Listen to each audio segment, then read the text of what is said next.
Good morning. Hi, Daniel. Seems like it's going to be a smaller turnout this week. Oh, a couple more people are arriving now. Let's see.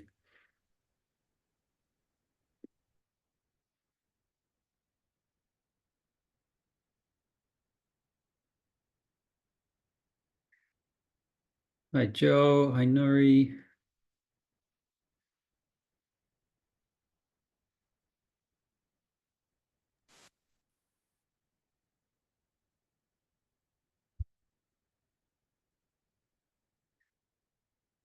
Well, welcome everybody to week 3 of the Technological Metamodernism course.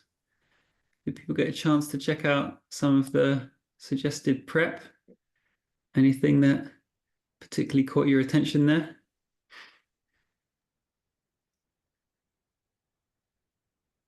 Primarily the critical thing that, especially when we're innovating and we think that we are completely rational beings, we fall into pitfalls. And the more we recognize our own shadow and other bits, the more likely we are to navigate them.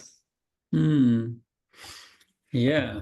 This is this session's a little bit different to what we've encountered so far, and it does, we're speaking at a different level of this debate in a way. Yeah, the mythological, which I probably some people here are arriving to this week with a level of skepticism or like, is this what is all this about? Aren't we like, aren't we technologists? Aren't we scientists here? But I have found it to be very complimentary and very useful.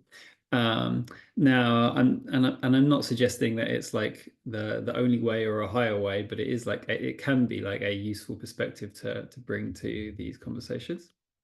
Um, so, um, yeah, we're gonna get like as before. We're gonna spend the first hour just going over some of the key ideas, and then we're gonna welcome Michael Garfield to speak with us for the second hour. So, Wetiko and Moloch. I saw a comment here from George saying that he thought Wetiko was like less relevant or less useful in the context of the meta crisis. I'm not sure I would agree with that. I actually think that, I mean, it's clear that Wetiko and Moloch have um, some real overlaps and similarities. I think as a first pass, it's kind of you can sort of see Wetiko as sort of emphasizing the inner aspect of the meta crisis, the kind of psychological aspects of the meta crisis, and Moloch as emphasizing the uh, the crisis kind of out there and the dynamics when it plays out kind of at large. Um, but that's but actually that's too simplistic, and actually we can certainly speak about kind of outer manifestations of Wetiko, just as we can speak about kind of internalized Molochian dynamics. Um, I was introduced to the concept of Wetiko by this fascinating guy, Alnor Ladha, and he's written a series of articles on the topic. Well, this one's an interview actually. So, as some of you have probably picked up by now, it was originally an indigenous North American word for a cannibalistic spirit driven by greed, excess, and selfish consumption. And it's been kind of the word and the concept has been kind of revived or repopularized over the past decade or so. Also, thanks to the work of this chap Paul Levy, who wrote a series of books on the topic. So, in suggesting that it's quite a good uh, yeah way of understanding of like some of the dynamics that we're seeing played out that other people might call the techno capital machine, or Nate Hagens calls it the superorganism. Um, Other language that some people might be familiar with is hungry ghosts in the kind of from Eastern wisdom traditions. Uh, but Wetiko short circuits the individual's ability to see itself as an enmeshed and interdependent part of a balanced environment and raises the self-serving ego to supremacy. It is this false separation of self from nature that makes this cannibalism rather than simple murder. As the story goes, the indigenous and North American folk were kind of baffled by the behavior of some of the white settlers, and particularly the way they were kind of like pillaging the natural environment. They say, can't you see that you are eating yourself? Because that from this like expanded sense of self that they had enjoyed for many hundreds and even thousands of years, perhaps, that was maybe not as familiar to the settlers that were coming over, that just saw the incredible abundance of the new world as something simply to be exploited. This is actually an image referring to the hungry ghosts here. So the terms that we can then kind of we can coin from leading on from Wetiko, we can talk about Wetiko capitalism, Wetiko logic, the Weticonomy. I think is a particularly interesting one, useful one. And in this article, it talks about totalitarian agriculture when it's talking about the origins of Wetiko, which I thought was interesting. So Wetiko beliefs can be traced back at least as far as the Neolithic Revolution, where humans in the Fertile Crescent first learned to dominate their environment, that is, with settled agricultural practices. I thought that was interesting because we encountered that when talking about the plow, right? In this last week, contemplating the profound shifts that the plow had in human values. So it's pretty mind-blowing, isn't it, to think that like it's so far as we're sometimes interested in like tracing, going back to the root of the problem. You see there's from various angles you can make a case that like, well, the root, if you want to get back to the root of the problem, you're going all the way back to probably agriculture, maybe beyond, but like it sometimes can seem like it goes back that far. In terms of like what we're talking about when we talk about Wetiko logic, so Elnor and Martin suggest that it comes in two parts. First, there's the ultimate purpose that we call the prime directive, simply to increase capital, as the term capitalism would imply. We often dress this up in a narrative that says capital generation is not the end but the means, the engine of progress. But the truth is we've created a system that artificially treats money as sacred, and at this point life is controlled by capital more than it controls the forces of capital. The second part of the logic they suggest is this epithet: selfishness is rational and rationality is everything, therefore selfishness is everything. We've kind of encountered this phrase. I think Vitalik uses this phrase, techno-capital machine. You also find this in the kind of accelerationist literature. Superorganism.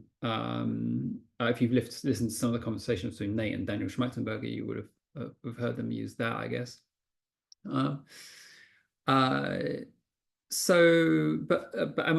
Levy talks about Wetiko as a mind virus. So this mind virus of greed and selfishness, which is where basically all of us in the modern world are kind of infected by, to a greater or lesser extent right now, and is transmissible through the selfish actions of others that we might have the misfortune to deal with.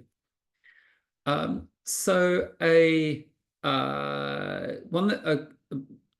that's probably even more familiar to folks here is the idea of Moloch, that was made famous in this essay by Scott Alexander, Meditations on Moloch on Slate Star Codex, where he's talking about a deification of the concept of the multipolar trap. So multipolar traps are the generalized class of problems that include things like tragedy of the commons, arms races, races to the bottoms. Imagine it's really being done the rounds over the past few years. So I imagine most people have come across it at some point. But the key, one of the key parts about Moloch and the multipolar traps is the way in which they drive even good people to do bad things. Right? That's the really interesting part in a way. It's like, so the classic examples are like a series of villages all living around some big lake that fish sustainably from the lake for generations, and then one village starts taking more than its fair share. So they're obviously the bad guys, right? But then the village next door thinks, well, we're not the bad guys, but like like, but we're not mugs either. I don't know whether that's a British English term, but it means, but like, but it means that like, well, we're not just going to sit back and like let the bad guys take all the fish. Like, if anyone's going to have all the fish, it might as well be us because we're the good guys. So then that like that second village starts overfishing in a way that they didn't really want to, but like, it seems like the least bad option for them at that point. So in that sense, those kind of examples are useful for seeing why this idea of Moloch has risen to the fore. In that it almost seems like there's this kind of like extra personal or like or interpersonal, we could say, like force that's like shaping behavior, driving behavior in a way that is actually kind of not even coming primarily from the individuals themselves or the actors themselves. So yeah, that's the full essay. This is a nice kind of summary essay and a quote from that summary essay. So Scott Alexander extends with the Ginsberg reference here is that Scott Alexander is inspired by the poem How by Allen Ginsberg, which I highly recommend listening to. It's actually sections of it feature in this audio version of the original essay. But yeah, reinterprets the poem How as a deity representing a multipolar trap articulated as negative sum competition driven by game theoretic forces that undermine collective well-being and often lead to tragedy. So Wetiko and Moloch could both said to be egregores. Anyone familiar with this term? Yeah, I see a couple of nodding heads. So egregores, collective thought forms vitalized by human intention that take on a degree of autonomy, becoming beings with their own agency and their own agenda. So this is like there's clearly a sense in which Wetiko or Hungry Ghosts or Moloch are like just stories. There's a sense in which they are analogies. But the like egregore is maybe the kind of gives them their is the most respect of these different frames. Actually, it's as a thought experiment, like how is it to imagine things like Wetiko and Moloch as like real, or at least more real than you're used to? And at that point, we're actually, and that's where the kind of language of egregore comes about. It's actually giving these beasts, these demons, like a degree of agency themselves, and their own agenda. Now, and there's I'll come to you in 1 second, Jacob. So this phrase really stuck in my mind. This is a quote from Vitalik's article. So this inexorable techno capital machine. That's and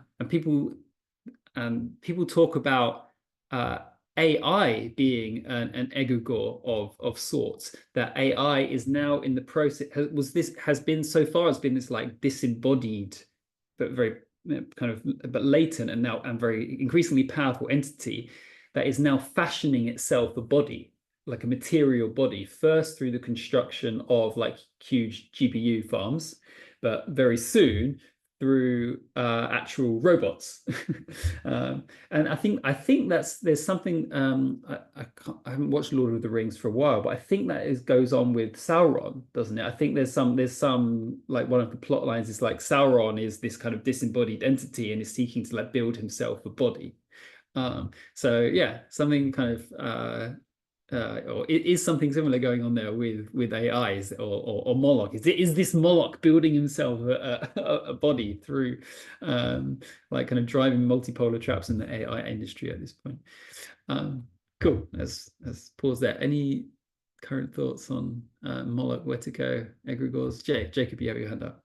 Yeah, so I think particularly on the point of egregores, it seems like all the depictions of it so far are negative, or like very specifically the word that was there was demonic. And I want to, I guess, like, I'm not sure if challenge is a good word, but like just like rethink like in Native American terminology, and Wetiko comes from that, right? There's a sense like, oh, everything is animistic, not just organic stuff, but even like my phone isn't like has a spirit, right? That's quite a strongly held belief. I guess it's quite like purple in terms of spiral dynamics, and can't like at least. So I'm curious both like what the literature says, and I want to, regardless of what the literature says, suggest like we can also conceive of positive egregores.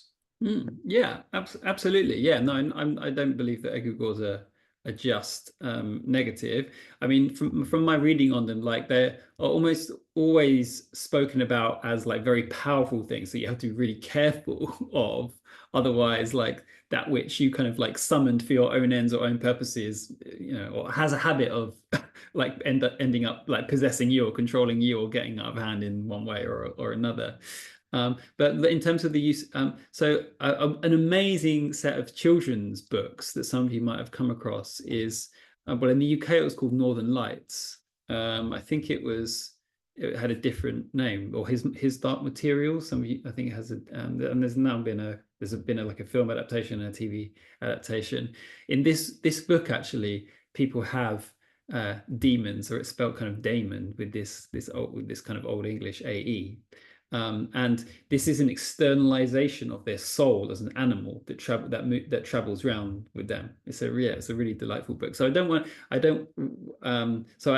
actually haven't listened to this podcast. I included it because I'm familiar with the three speakers, Jordan Hall, John Vervaeke, and Jonathan Pageau. But I'm pretty sure that they will be using the word demonic in a expanded sense of meaning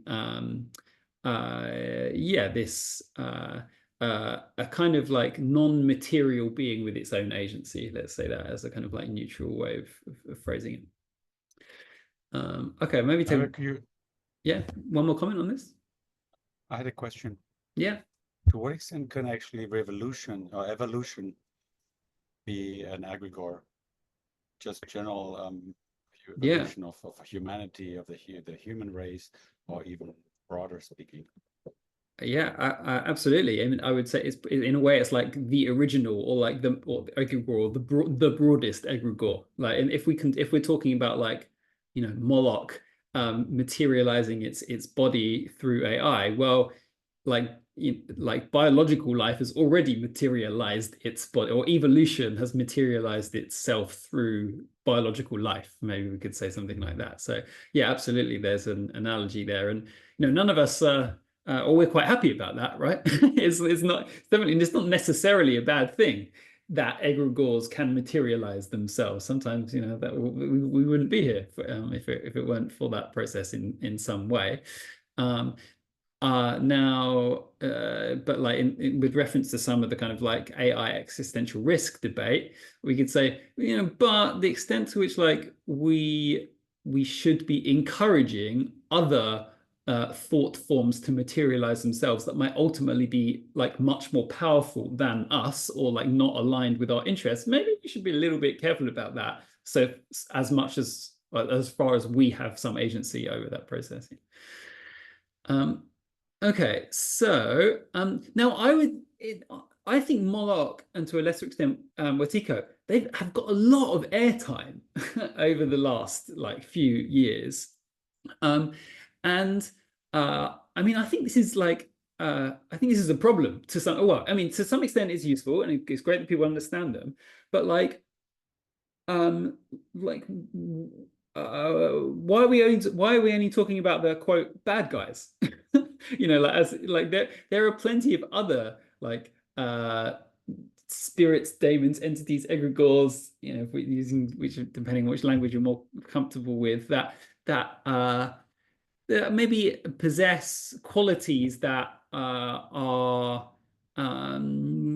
just more desirable, that are more aligned with our own values, that maybe we hear about less. So just to throw out a few, but like that will be familiar with you. So like Gaia from which is or some kind of like ancient earth goddess stretching back deep into human history, but certainly has been prominent. Something like that has been prominent in the kind of like Celtic pagan traditions that I'm familiar with. And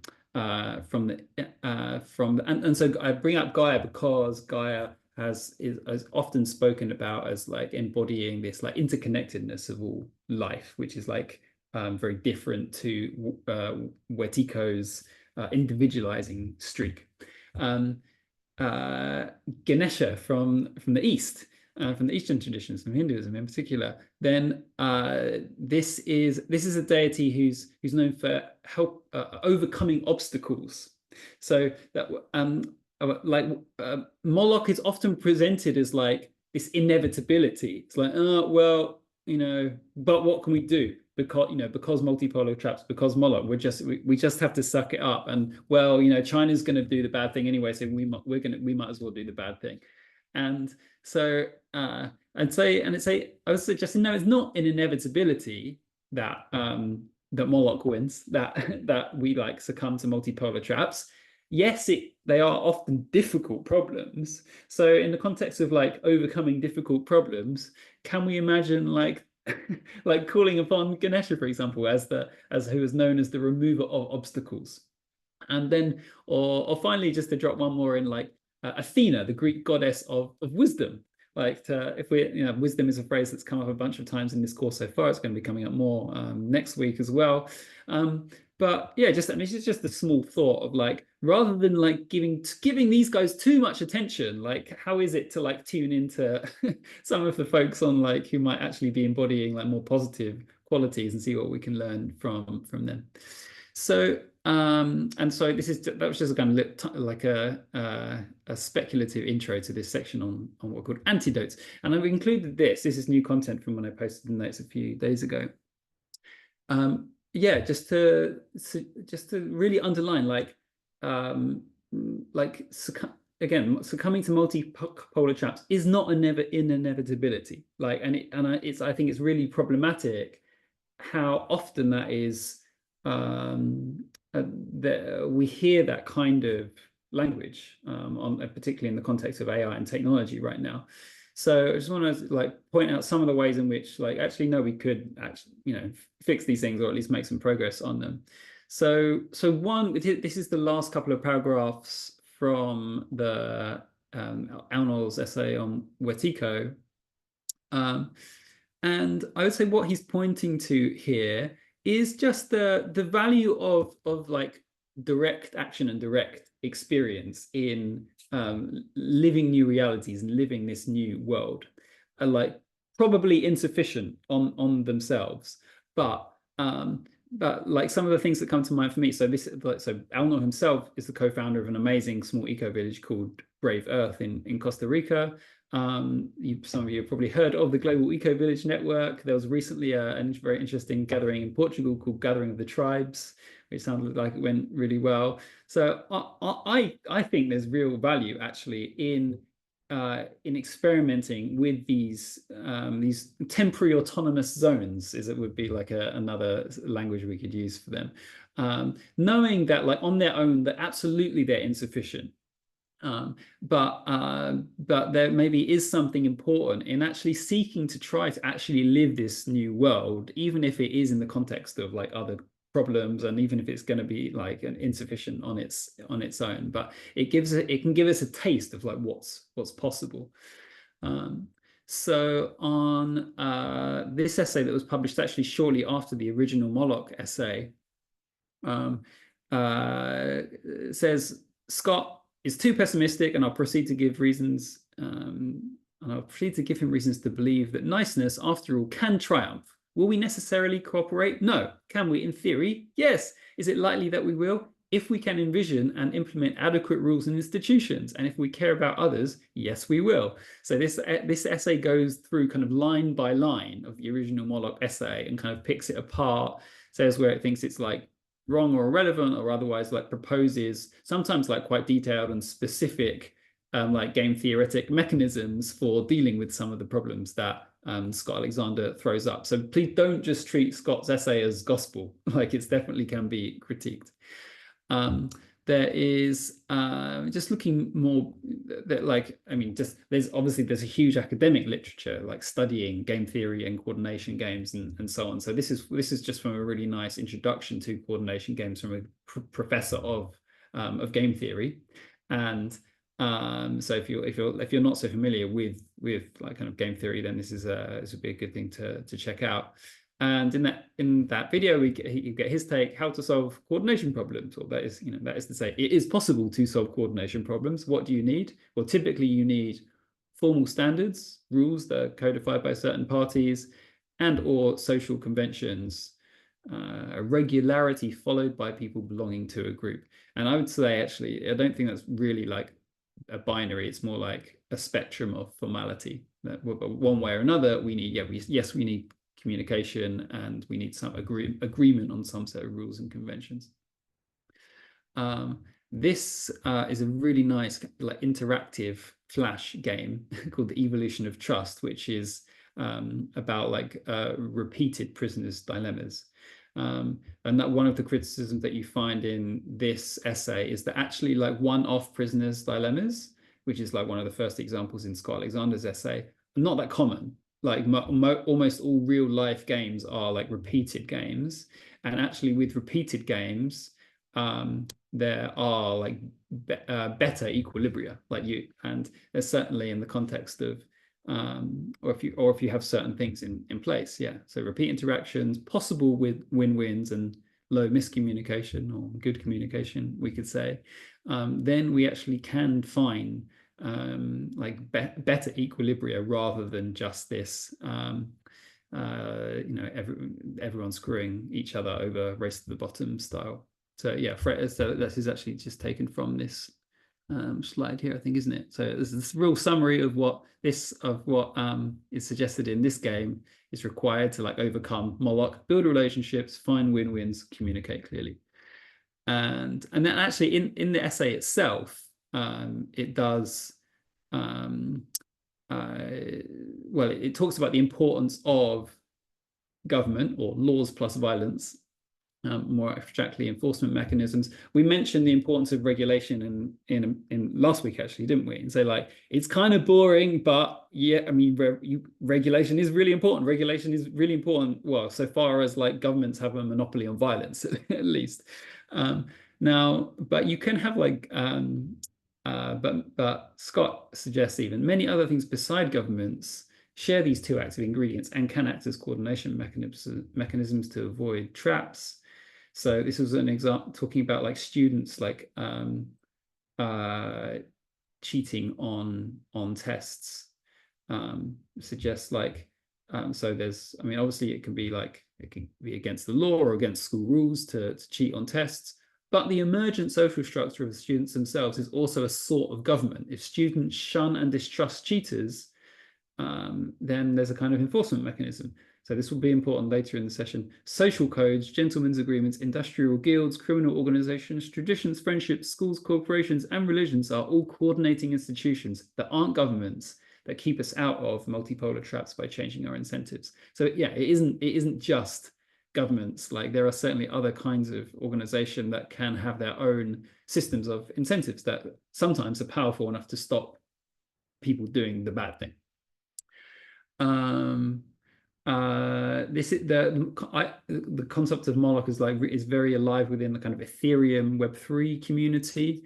One of the earliest essays that I know of that was written on the topic was by Kevin Iwaki on this one, though, enemy coordination failures, and that makes the case that Ethereum and other decentralized, immutable, credibly neutral blockchain could be useful like substrates for the kind of like trust and transparency that we need to overcome some of these multipolar traps. Oh wow, so a couple more. So some folks here I imagine would have already heard of Elinor Ostrom's Nobel Prize winning work on governing the commons. That is to say, some people have been thinking about how you kind of deal with multipolar trap situations and how you actually can maintain healthy common resources for some decades now. I've studied it in some detail. And then maybe like the most far out of all of them, but this fantastic essay by Alexander Beiner, which is particularly talking about Moloch in the context of AI, suggesting that if we actually start to change our ontology from a like materialist worldview to a more like idealist worldview, where consciousness is seen as primary rather than matter, then that starts to mean that we value the quality of our experience as equal to or greater than that which can be quantified. And orienting towards quality, the experience of being alive can radically change how we build technology and how we approach complex problems, how we treat one another. So the phrase you were encountering in this article is metaphysics eats culture for breakfast. So, but Ali Beiner thinks that it's actually going to require like a fundamental shift in our basic metaphysics, like away from the materialist paradigm, which, to be fair, is like extremely out of date. Like it's actually kind of mostly in its crudest form a kind of hangover from like the Newtonian era, and like it's very hard to defend even in the context of like early 20th century quantum physics, I would suggest. So I think there's probably something there as well, but that's my summary of like what the reasons why we shouldn't just like accept the story of Moloch and Wetiko as a given. There's plenty of ways in which we can combat these guys. I will pause there. Anyone else got any suggestions on antidotes to Moloch?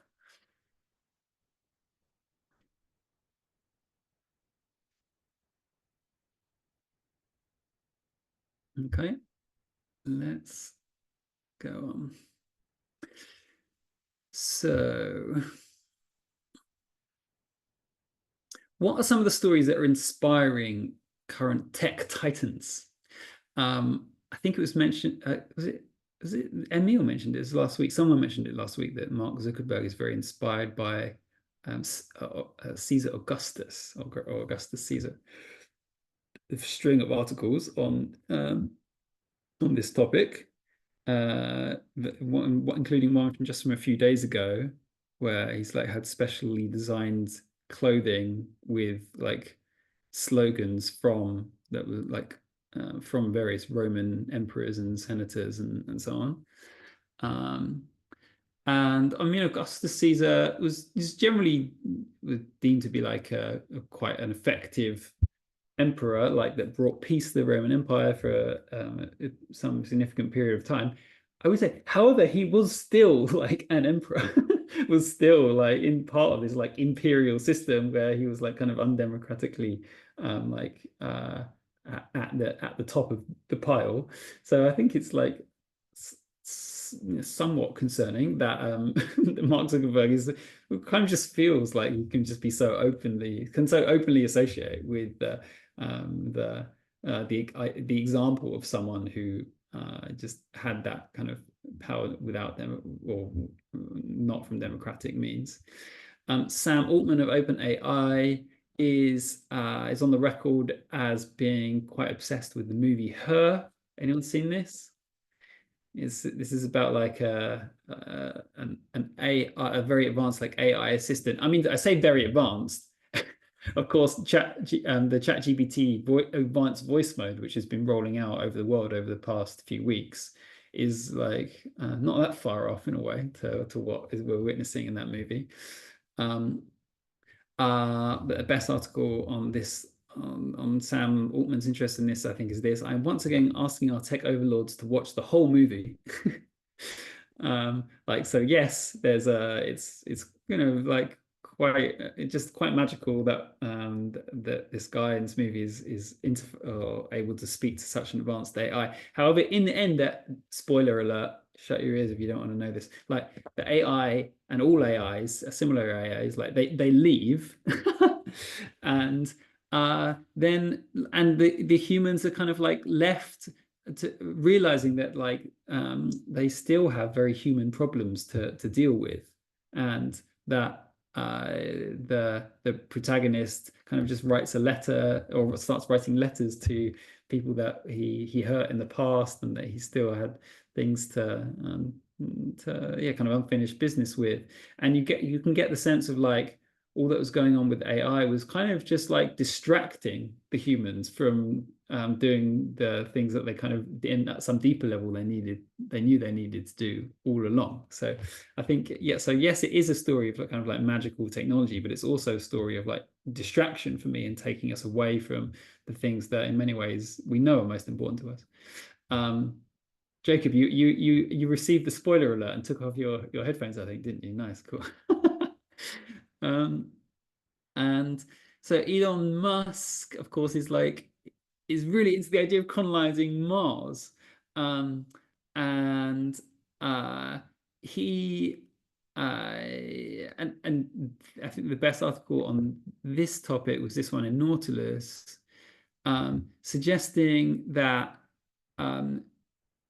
in ways that Elon Musk might not even really know or understand himself, because we are all a product of the cultures and languages that we grew up with, like on some level, he is perpetuating a kind of colonialist settler like mindset of like needing to get to the new world, or like the promised land, or something like this, and that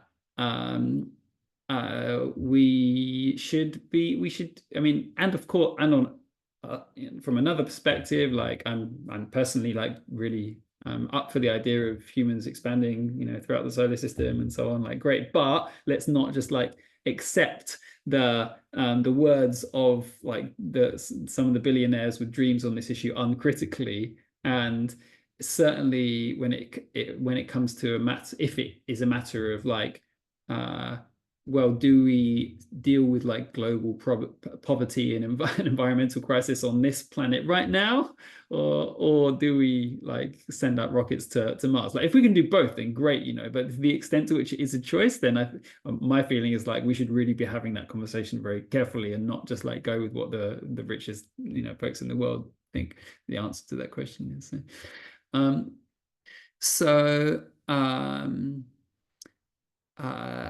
Yeah, I'll carry on a bit. So this amazing podcast, I hope some of you have listened to now. So you want to be a sorcerer in the Age of Mythic Powers, which kind of could apply to all three of these folks, couldn't it? Like there's this desire to become like mythical figures of some sort. Like sorcerer is like a decent analogy for them, I would say. But it's actually, it's a cautionary tale. The main story that featured in the podcast is the story of the Sorcerer's Apprentice, also made famous by Disney's Fantasia, of course. And we also hear about the Golem of Prague, both stories about arrogance or a lack of humility when it comes to developing our technology, and resulting in that technology getting out of hand. These are I agree with Josh that I think the myth has an important, and story has an important role to play in these times, and certainly as balancing forces. If these guys are going to like put out, well, their stories about Caesar or her or Mars, then we should be kind of balancing that out with, okay, yes, and like, can we also like really carefully look at the stories of like the Sorcerer's Apprentice or the Golem of Prague, others that might be relevant. Icarus, flying too close to the sun, another kind of classic Greek myth.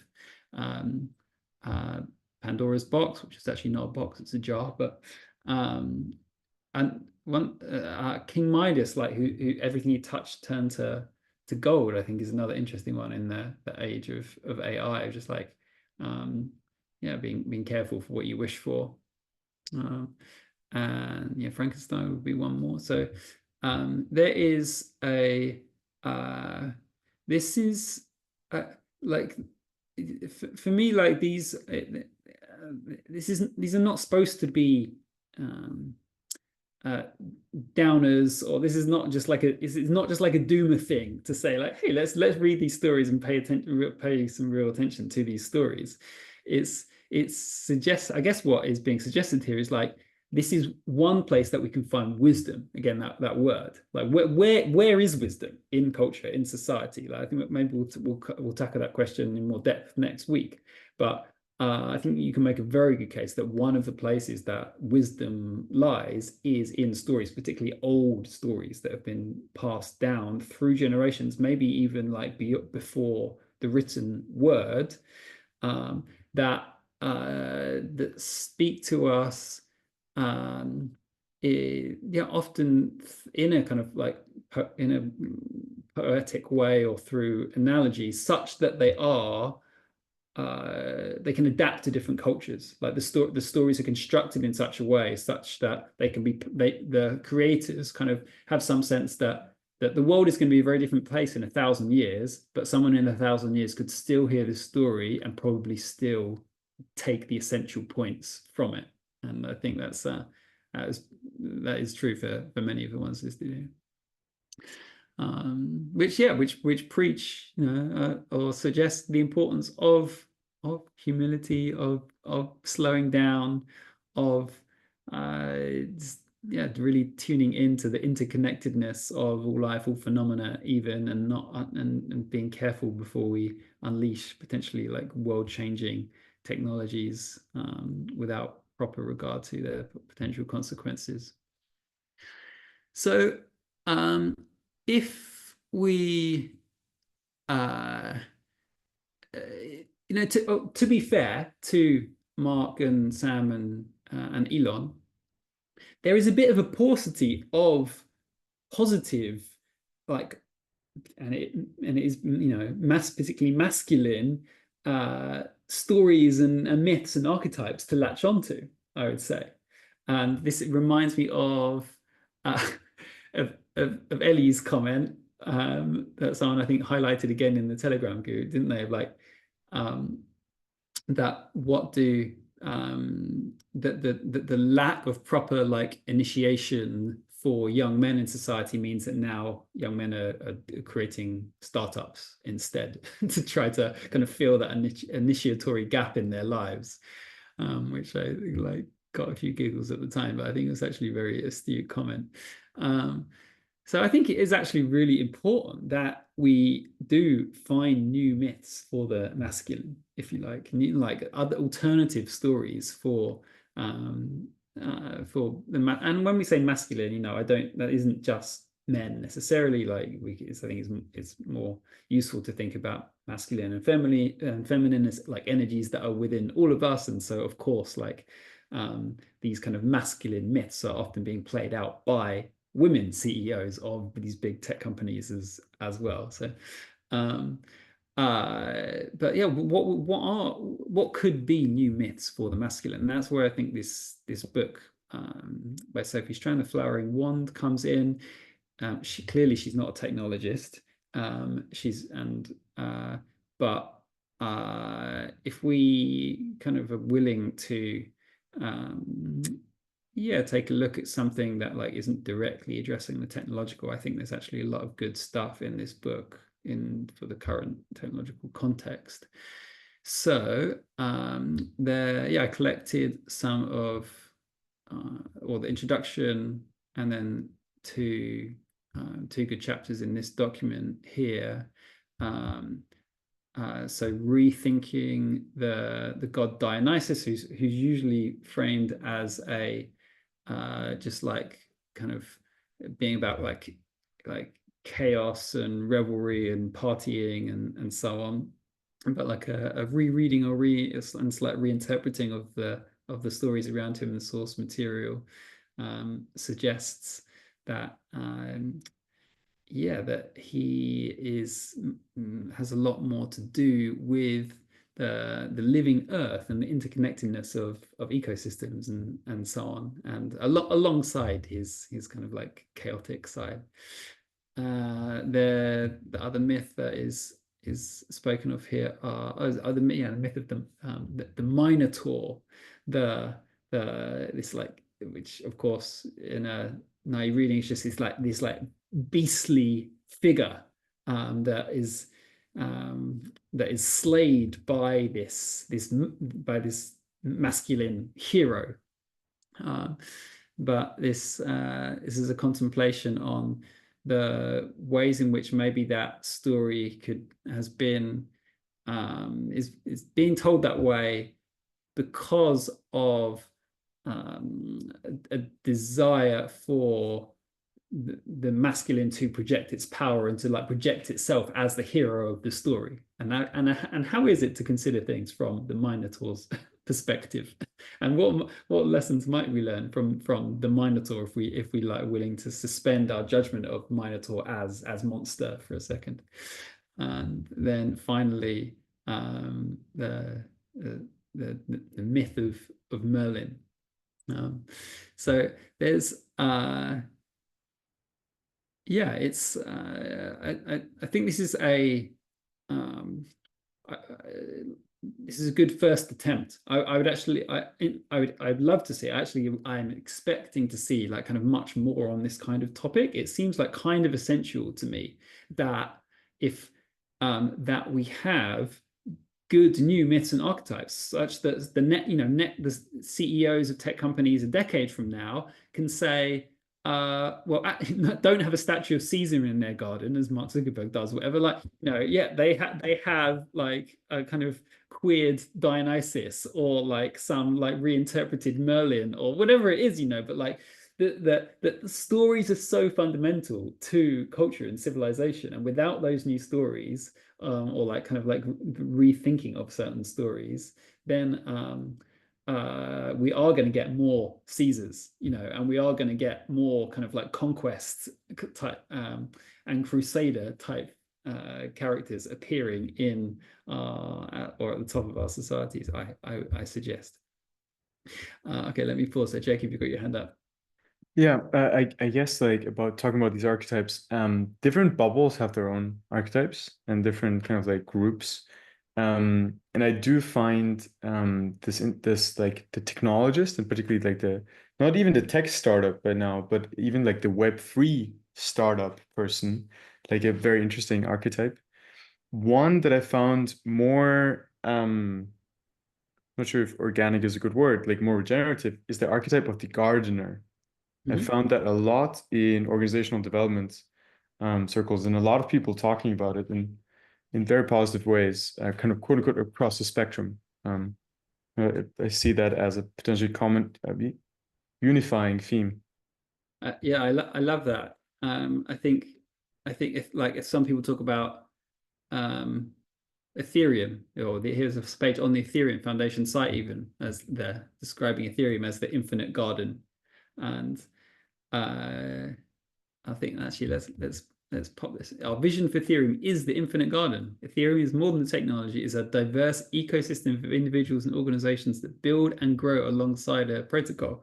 I mean, this definitely has the right flavor to it, or the right sound to it for me. Like I would much rather see organizations like playing with this kind of language and these kinds of stories, and that not all of them are going to get it right, and for some of them it's going to be a case of kind of like greenwashing or the equivalent of like greenwashing, sure, but despite that, like I would still love to see like these kinds of experiments going on. So thank you for that, Jacob, and let me drop that in this next to this article by Kevin Iwaki, which was here.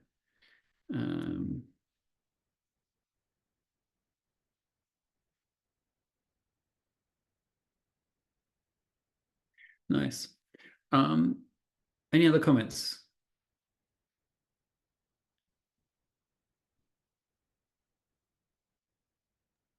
Yes. Yeah, just it really, I love that gardener piece, and it strikes me that even in talking about kind of the Moloch and Wetiko, that it's the underlying patterns that we have as a culture coming to these projections of like cautionary tale and where we could go, and that it does feel like making the new mythology gives us the thin end of the wedge for figuring out what's through that door. That's maybe obvious, but just thought I'd throw it in there. Yeah, thank you. Okay, let's do another 5 minutes, and then I think we'll have time for a short break before we invite Michael to join us. So yes, let's find kind of new like characters, you know, like the Dionysus and the Merlins and so on, that a next generation of tech CEOs can be inspired by. But this next part is to suggest that, like, let's, you know, it shouldn't all be on the individual, and it shouldn't all just be about individual myths. Like, in fact, I would suggest that if all we do is like replace one set of kind of individualized, kind of like hero flavored myths for like a slightly kind of greener, you know, more eco flavored version, then we probably haven't gone far enough, because like probably a big part of the puzzle is actually that the story of the kind of like individual hero CEO and whatever in whatever form, and another piece of the puzzle is actually what we could call fellowships or guilds or ethical cults, or like, you know, doing things together and like binding each other's behavior. So that was we kind of encountered that a little bit here, didn't we, in this, like, which is taken from the Meditations on Moloch essay, where it talks about, yeah, social codes, gentlemen's agreements, industrial guilds, coordinating institutions that aren't governments, that keep us out of multipolar traps by changing our incentives. These in the past have been, well, so I organize this as past, present, future. So the past example that I offer here is, yeah, the Eleusinian Mysteries. Some of you might have watched this this YouTube video, but from Brian Murarescu. Now, it's intended primarily as entertainment. Like, I think it's clear that his speculations about the role of psychedelic substances in the context of Eleusinian Mysteries, well, are just that, are highly speculative, are not academically rigorous. I think they're still interesting and provocative and certainly entertaining. So that said, like, but that video I thought was also quite good for just giving a bit of context of the mysteries. It isn't all about psychedelics and so on. So, but yeah, just there's disclaimer there of like, take the psychedelics part of the. I'll treat it with a pinch of salt. Anyway, so, but like, there is no doubt that there were these secret rites, these rituals, like, which were the basis of a kind of cult or a guild that persisted for at least 1,000 years throughout, like, kind of many changing governments and dynasties and so on, like in ancient Greece, in a town 14 miles from Athens, and participants were forbidden from disclosing the secrets of the mysteries. Those who disobeyed were punished with the death penalty. Consequently, all took a vow of secrecy then and there. Like, and no one knows exactly what happened and so maybe it had something to do with psychedelics. There was a suggestion here that it had to do, like, it might have actually featured an actual murder or killing as part of the ritual, which was what made it so shocking and so profound for the people that witnessed it. Other people suggest it was just simply so such a beautiful and meaningful and exquisitely designed set of like kind of dance and ceremony and so on, that it just really touched anyone that participated in it in a way that was profound, even without, you know, sex, drugs, or rock and roll, or any of the the kind of the big stuff. Nevertheless, anyway, the point for the purpose of this article is like that. That such fellowships, we use this language fairly interchangeably, like, certainly have existed in the past, and the fact that so little is known about the mysteries now suggests that they did a pretty good job at binding people's behavior. Like people were not talking about this stuff. Otherwise, it would be in the historical record and we would know more about it. And that this was outside of the state. I mean, from seeing that it mentioned Athenian law there, like I'd imagine it, at least at times it had a relationship to the state, but it was more than that. And so the question or the wondering arises, like can we imagine a modern day, or modern day fellowships, guilds, ethical cults to bind the behavior of technologists or people working in AI at this point, which is not regulation, which is not simply about government regulation. Like, yes, let's have government regulation, but like, is there another layer here?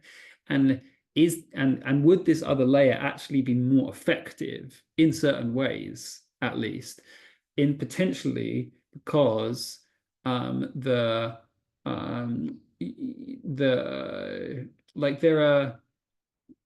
are something. I mean, the penalty here was death, actually, but you could argue some things were even worse than death. The idea of like shame and social exclusion or something like this is also an extremely powerful motivator. So like, or if that's the stick part, to talk about the carrot, like could some a set of ceremonies and rituals be constructed that was so exquisite that people wouldn't dare of like kind of breaking the code of that guild just because they were so keen to be able to participate and continue participating?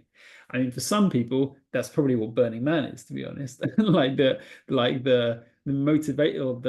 motivation to be able to return to your favorite camp at Burning Man probably does act as like a powerful check on your behavior the rest of the year, such that if you're an arsehole, you're not going to get invited back to that thing. Now, I've never been to Burning Man itself. I have been to some of the European Burning Man festivals, so I kind of I know how significant they can be to people, and people do. It's probably in many ways they are the closest thing that we have to the Eleusinian mysteries at this point. Sam Altman's been drinking ayahuasca. He sort of speaking about this in a podcast in September. This I found this really interesting because ayahuasca is not just one thing or one medicine with one tradition. There are hundreds of different traditions and ways in which people drink ayahuasca for all kinds of different reasons. Ranging from the kind of heavily Christian inspired Santo Daime tradition to the pitch black ceremonies of the Shipibo in Peru and everything in between. So he didn't give any detail on which tradition he's been drinking this ayahuasca, but I would love to know because it could actually probably tell us to the extent to which he clearly had a profound experience, to know what kind of profound he had would probably be quite useful in terms of understanding some of his behavior or where he might be going next. So if you have any info on this, please let me know. I'd be very interested. There was this, of course, there was this sarcastic comment on Reddit as the top-rated comment here. Wow, a tech bro who did psychedelics and then decided he had it all figured out. Never heard anything like this before. What a unique situation. Speaking to the somewhat ubiquity of psychedelics in Silicon Valley at this point, and which on one, I previously was running the UK Psychedelic Society. I think psychedelics have a lot of potential, and I'm also even more sure than I was back then when I founded that organization that absolutely they can be kind of misused. I'm very fond of Stanislav Grof's interpretation of them as non-specific amplifiers, that they were amplified the context of that, or whichever context they are taken in. And it's certainly not as simple as oh great, Silicon Valley has discovered ayahuasca. It's the way in which that is being, well, not just ayahuasca but other medicines are being used, how the psychedelics are being used there is really critical. I do think, however, we together in a kind of ideally democratic and transparent way, we could absolutely craft really useful and positive rituals that could involve psychedelics that actually would help people tune into their deeper values and motivations for being technologists and working with technology. And one early attempt at that is the Grey Robes. This was a symposium that happened in London last month. I am a little bit familiar with Max Borders. I'm more familiar with and someone else that's involved, a woman called Raven Connolly. They're doing a similar kind of thing. Like they are kind of invoking 4 deities here: Zurvan, Mithra, Prometheus, and Ishtar, that they consider to have the right qualities or important qualities, at least in combination, to kind of lead us forward and beyond, and beyond Wetiko and Moloch. So yeah, it's happening. People are experimenting with this stuff. However, it definitely has a really culty vibe, as you can see from these pictures. So that's where I think Jamie Wheel's work on ethical cults is essential, actually. If we're playing with what we could call, fellowships or guilds or ethical cults, if we're playing with egregores and like kind of and deities and so on, like that is the stuff that clearly and obviously can go wrong, has gone wrong plenty of times before in the past. Again, isn't necessarily so, but it's great that there are people like Jamie that are putting some real thought into, like, what should we really watch out for? Like, how can we bend this in the right direction as I guess more and more people start to experiment with this stuff. Let's see. Cool. Okay. Well, that's some of the key ideas for this week. And I see that Michael Garfield has just entered the waiting room. So I'll let him in, and we can take a 2-minute break. And then, in a couple of minutes' time, we'll see what Michael's got to say.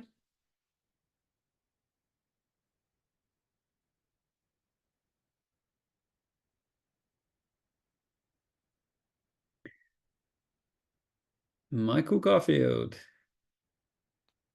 Hello, sorry about that. The link I had on my calendar was wrong. Oh, really? But well, no worry. I mean, you're here on time, as for my perspective. There we go. Yeah, you can hear me. We can hear you. Fantastic. Yeah. Oh, okay. We apologies if there was a mix-up, but no, you haven't. I mean, well, you missed me going over some of the content, but you already had a copy of the notes, didn't you? So you've got some idea about what we've been chatting about today. And I've just given people a 2-minute break before we okay, perfect. Before we give you the floor, actually, and you just kind of lay out some of what you think is most interesting or relevant on this topic of technological metamodernism, myth, and magic. So maybe we'll just let you kind of like riff as you do so well for, like, who knows, like 15-20 minutes. Sure. And then I'll pull you up and kind of like ask some questions perhaps, and then we'll open it out for anyone else to pitch in. Sure. Nice one. Okay, so I'm also going to pop to the toilet. Just give me 1 minute and then we'll get going.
Okay.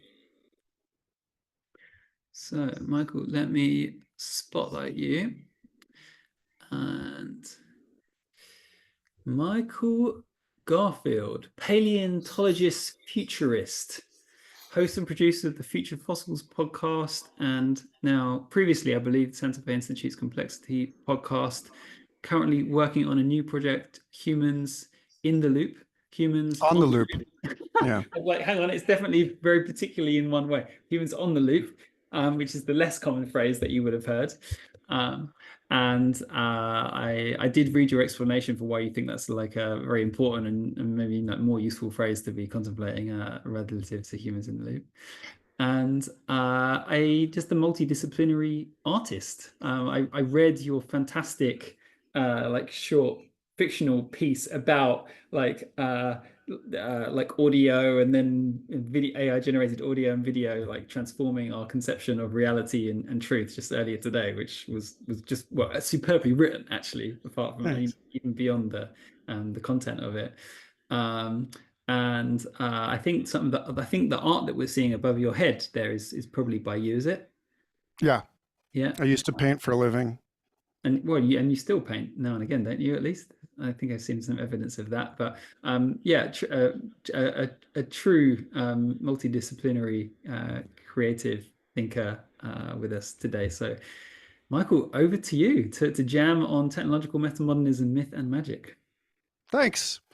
Hi, Scott, and Daniel, and Leo, and Joel.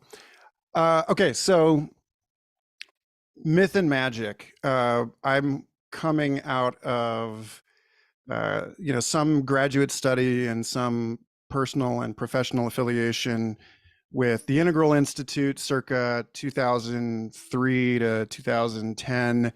The sort of climactic heyday of the scene around Ken Wilber and that kind of thinking. And although it was very clear to me very early on that, I was frustrated with both the misrepresentation of evolutionary biology in that work and the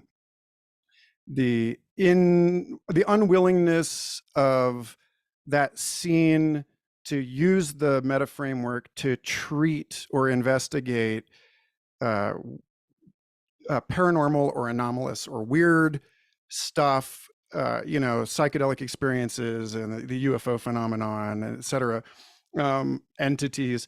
And then also the inability of that group to reckon with what they were claiming, which was that this was something that is happening naturally as an evolutionary process, the emergence of integral consciousness, and that therefore it's not the responsibility of one group of people to prosecute that or to manifest or enable it, but that they had an opportunity that they lost to help people from many different walks of life and many different cultural and linguistic frameworks sort of like integrate and metabolize what is going on in the world. And it ended up getting sort of ingrown and trapped in its own, confabulated disciplinary jargon and so on. And the reason I bring that up is because that's like the framework, that's the lens through which I'm thinking about the mythic and the magic, is this sort of, developmental psych thing. The notion that magical thinking is the substrate of conceptual thought. It's what we are seeing now in some respect in the identification of statistical correlations in the semantic or latent spaces of large language models, or large AI models generally, and that the early work on AI saying that we don't need theory, we just need to throw an enormous amount of data into some transformer and see what comes out, is actually very much like the way that a mind develops, not by starting with narrative, but starting simply with like symbolic associations, or like edge detection first, right?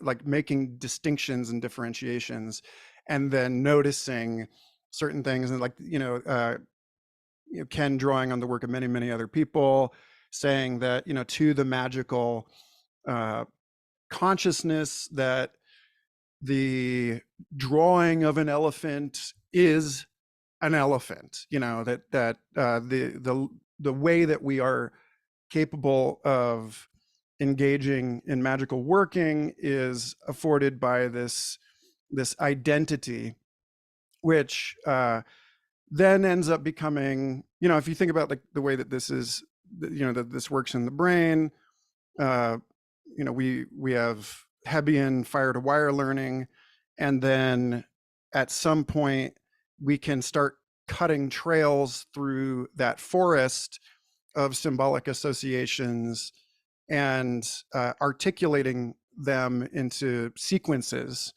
and that's the emergence of the mythic, and that's where we start. We're starting to see that now, right? We're starting to see generative language models that are capable of telling coherent narratives, and so at any rate, like when for instance Friedrich Hölderlin says poetry is the beginning and end of all scientific knowledge, I take that to mean that we depend on oh, for fuck's sake, sorry, my phone is listening, that we depend on metaphorical entailments. You think about Lakoff and Johnson's book Metaphors We Live By, which is fantastic and did more than Ken, I think, to help me understand what John Vervaeke and others call the transjective, or the notion that subjective and objective perspectives are they're low dimensional slices taken out of the real, capital R real, which is in which nothing is purely subjective or objective, but that everything is like structured out of these some combination of these perspectives, that the metaphors that we create are, yes, in some sense, a record of stable features in the interaction between organism and environment, quote unquote, but that as we learn and grow, what we actually physically perceive is like the Umwelt, or the sensorium of an intelligent system, is more and more sort of co-determined by expectation and prediction and the features of the models that it has built out of these interactions. And so there is a sense in which like everything that we regard as objectively true is such, not because it is a complete or even perfectly accurate representation of a so-called out there, but because we have managed to verify it with increasing rigor. In studying integral philosophy with Sean Esbjorn Hargens at JFKU, I read On Becoming Aware, which was a fantastic book I recommend, about phenomenology, by Francisco Varela and et al.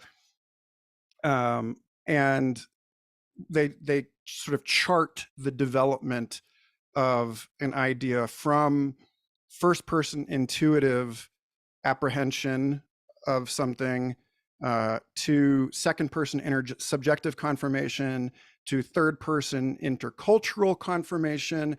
And the point of using integral or any kind of reconstructive postmodern framework to look beyond the ways that, for instance, empirical science can continue to stress test observations through the reproducibility of experiments. You get to a point where you need to start stress testing those validity claims by actually testing them against the claims made by other methodologies entirely.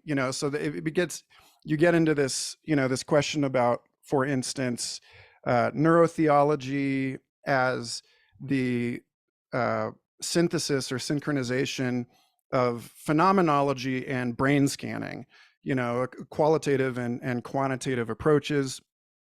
And the further you push into that, the more obvious it becomes that poetry is not just the beginning of all knowledge, in that it affords us the conceptual frameworks upon which causal mechanistic frameworks are based, but it is also the end of scientific knowledge, in that your epistemic horizon is characterized by an inability to reduce complexity into human legible, cognizable models.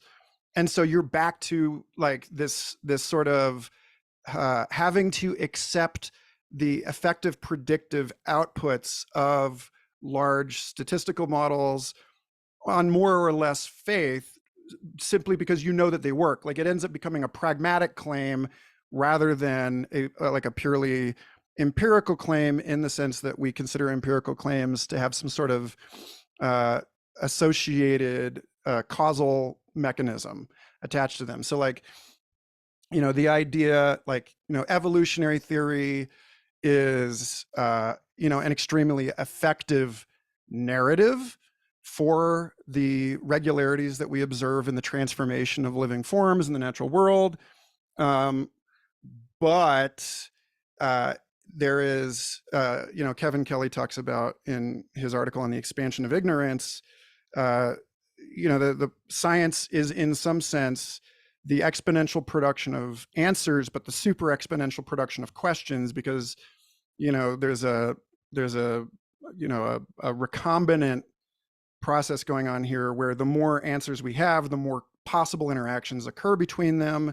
And what we end up with is sort of embodied in the fact that all really, really excellent scientists, all paradigm challenging scientists, tend to have their attention on that which transcends the abilities of science as we've defined it to explain. So there's like, all of the, like, you think about like Einstein or Bohr or Bohm, like all of these people end up casting some sort of ultimate devotion to science as the production of questions rather than the production of answers, or science pursued to the hilt is actually fundamentally mystical. And so, we end up back sort of more or less where we started, which is a reverence for the isness and an appreciation for, again, like fundamental capital M mystery, or our inability to make, solid claims, or the groundlessness, or the constructedness of scientific knowledge. Like, I like the way William Irwin Thompson put it, which is that a fact requires a theory like a flame requires an atmosphere. And if you think about it in evolutionary timescales, the atmosphere is itself an object that was constructed by the autopoietic processes of bacteria and of other microbes, photosynthesizing and producing oxygen, and then, utilizing oxygen in a different metabolism to, so export. So like even the, the idea of the atmosphere is not itself a static and objective thing, but is an emergent phenomenon that's like processual and built out of like relational dynamics. And so you're back to, again, like thinking about the very air we breathe as a kind of poetry made out of associations between different metabolisms that operate as hypotheses about the environment as a way of empowering life to dissipate energy and process information. And I mean, again, that's like that's the narrative that I live in. But it's okay. So what does this mean for us with respect to coevolution with AI? What does it mean for us in terms of like living within the, what Timothy Morton calls the hyperobjects of the modern world, or the, the metamodern or meta-industrial, Caleb Sharf's data ohm, these kinds of the different ways of talking about the built wilderness that, the success of the modern project undermines this totalizing aspiration to, control and understand, because actually, the tools that we use to better understand and control the environment end up producing a ton of endogenous novelty. That means that the burden on us to model and understand all of it continues to grow, and eventually we're at a point now where the effort to model and operate on planet scale processes requires something like a transplanetary computer. We're using more resources than the planet can actually support in an effort to garden it with computers. So we, again, like Bill Thompson and many others have recognized that the aspirations of global technocratic managerial top-down cybernetic regulation of the global economy and the quote unquote ecosystem services upon which it depends is scheduled for self-demolition, and that we start to accept that we have to engage in a cultural retrieval of certain things that more commonly characterize the pre-modern world. Whether you want to talk about it in terms of animism, whether you want to talk about it in terms of recruiting, like Ian McGilchrist's sort of right-brained pattern detection, attentional mode, whether you want to talk about it in terms of engaging with chatbots as oracles in the way that Athens engaged with the Delphic oracle, as a way of complementing, clearly defined analytical structures with, injected noise. Whether you want to think about it in terms of like Eric Wargo's argument that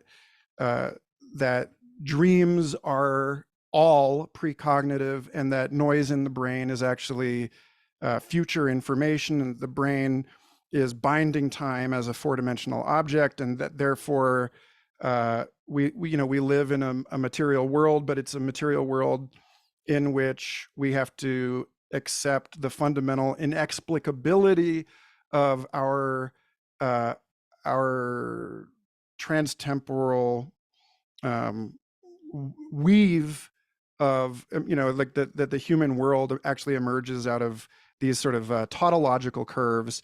And that gets back again to, that's a quantum physics and general relativity way of saying that the end of scientific knowledge is poetry, because if in fact we can reconcile thermodynamics with relativity by modeling the active inference of living systems as that which binds an organism in time loops, then we don't get to indulge a linear narrative in which innovation is happening and the future is being made out of effort, but rather like the future and the past co-create one another. And so the structure of time is itself tautological and poetic in the way that magical thinking was at the beginning of this rant. So yeah, I think you know, the story that you mentioned, Stephen, An Oral History of the End of Reality, is my attempt to point to the increasing demand for exceedingly subtle and nuanced evaluation of the basis for and nature of the claims that we make about reality in a society where we can no longer rest in complacency on what York University philosopher Regina Rini called the epistemic backstop of consensus trust in photographic and videographic records, which in a way is a very similar kind of thing to you know, what like Nietzsche and Dostoevsky and others were saying had to happen in the loss of universal consensus around you know, the invisible environment of a Christian cosmology in the West, that like this thing that we all took for granted, it doesn't work anymore. And so real-time deepfakes force us to reckon with the processes whereby knowledge is constructed, and force us to stare into the abyss of the absolute groundlessness of knowledge, which hopefully makes us all actually more effective scientists. Also, at the same time, transforms science into something that demands the registration of much more carefully accounted statements of who is doing the research and how. So in that way, like in a way, it realizes the project of the rational enlightenment, even as it undermines the you know, the end goal of actually getting there, you know, getting to a complete single unified framework of understanding. And it also lastly places an enormous emphasis on the, not just the magical, but the mythic, because we realize that that story is the medium through which, you know, if you have a causal framework, that's a hypothesis that you're testing, and that's where you go to allocate talent and resources to, you know, the next iteration of creation and discovery in you know, research.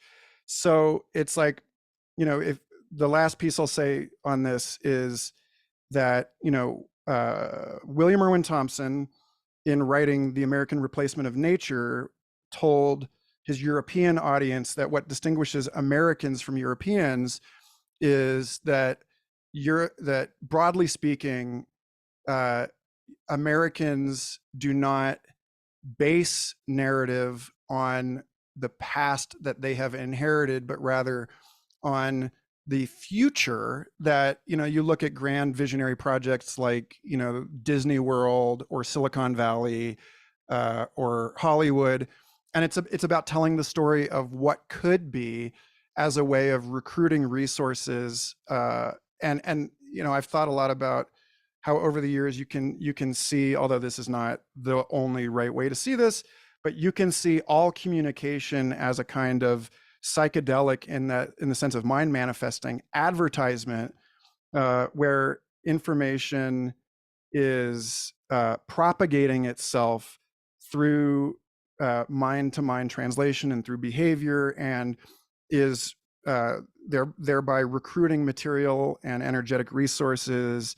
And that basically, you know, for as long as we have had symbolic communication, it has been our ideas that are actually at the wheel, including our institutions. It's been, it's humans are not driving the unfolding of culture, but culture is driving the unfolding of humans. Which, again, I'm not going to do an either or thing here, but like there's a provocative sense in which we can regard the economy now, and like crypto people talk about this all the time. That you look at 90% of the IPOs in 2017 being complete vaporware, but they told a very good story. And like religion,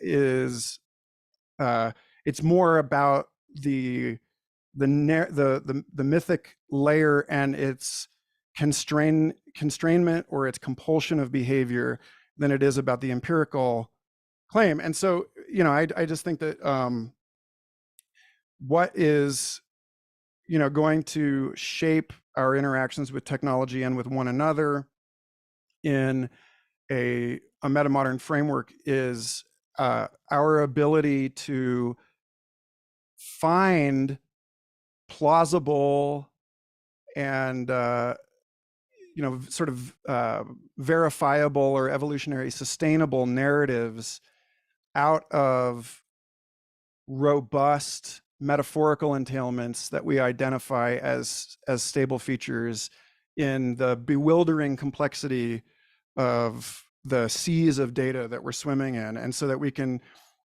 tell stories to one another that afford the coordination of behavior at scale, but to do so in a way that recruits this sort of refigured scientific verification into the workings of our service to futures that everyone can, quote unquote, everyone can agree actually serve their interests, and those interests include the truthiness or the believability of those stories. So that's a ton of stuff.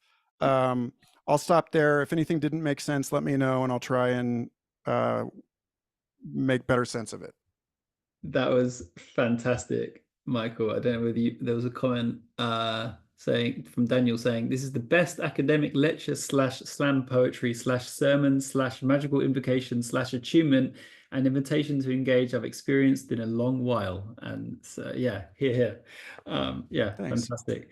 So I'm going to exercise my privilege as like host to kind of like drop in a couple of questions before we open it up to the floor. And so I'm going to use that to kind of just like get your take on a couple of the concepts that we spoke about in today's notes. So, and I guess, and most broadly, it's like what is the proper relationship as metamodern technologists we should have with myths like Wetiko, like Moloch.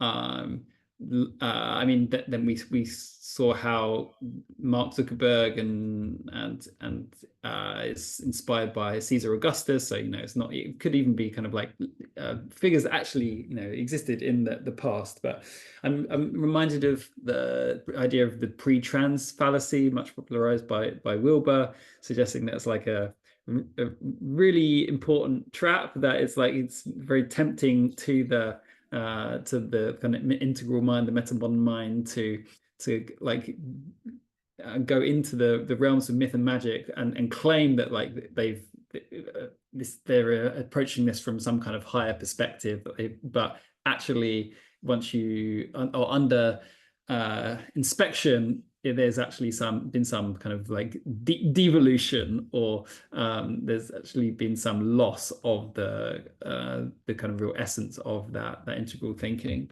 And so how do we avoid that here? Like, so what is the proper place for story and myth in constructing a metamodern technology? How can we work with it in a useful and productive way without being somehow seduced or confused by it?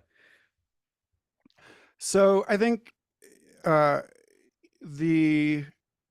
the metamodern piece of this is, don't believe everything you think, or an understanding that the narratives that effectively compress the again, like stress tested relationships from a particular point of view exist in a non-computably large possibility space. And so, like, one of the things that's worth keeping from the scientific revolution in a transrational world is an appreciation for skepticism, or for the provisional nature of knowledge, or for there being an inherently there's a reward in, as David Krakauer at SFI used to say, that science is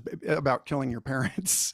And I think that, like, if you look at like Wetiko or Moloch, these clearly represent very effective and accurate, they're the output of very effective compressions of enormous complexity that work very well to describe certain patterns in the observable world. But we have to be careful not to allow the conversation to end there. If you look at the emergence of new religious structures throughout history, they tend to be they tend to be a motion, much like major evolutionary transitions in individuality, like the emergence of multicellularity or whatever. They tend to follow this process of transclusion, where the gods of the prior age are sort of killed or subsumed by or metabolized within some larger, more complex ecological framework. You get Catholicism sort of taking up into itself all of the local indigenous deities as saints in a kind of endosymbiotic process. And so, when we, like, I think that the risk that a lot of people run, including many prominent voices in this conversation, is attending too devoutly to the problem as characterized by Moloch. I'll just say, like, a lesson from LSD is that that mind expansion does, like Russell Ackoff's framework for, you can relate to a problem through absolution, which is like, the dismissal of the problem, through resolution, which is like allowing it to unfold in time, solution, which is to like engineer your way out of it, or dissolution, which is to dissolve it in a higher logical order. I'm quite fond of dissolution.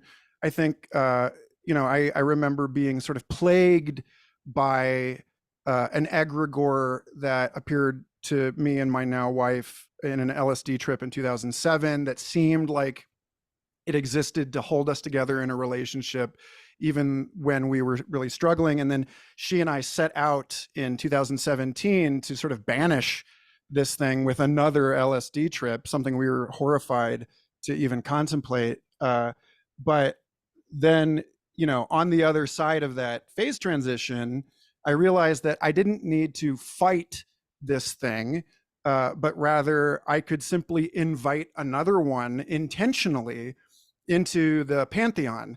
And so, this sense of this being that was defining us and holding us together, that we had somehow created, but was also creating us, and that was in some sense therefore limiting my agency and my, an insult to my sovereignty and dignity or whatever. I was like, what? I can sort of just reproduce the recipe by which this thing was created, only do it on purpose this time. And when I did that, I realized it's harder to pay attention to two things at the same time than it is to pay attention to just one, right? And so it's like, by expanding ourselves, then we not only learn to resolve an apparent paradox in the higher logical order by adding additional dimensions or perspectives. You know, oh, that's like, oh, it's a snake on the wall of my childhood bedroom. Oh no, it's just the shadow of this other thing.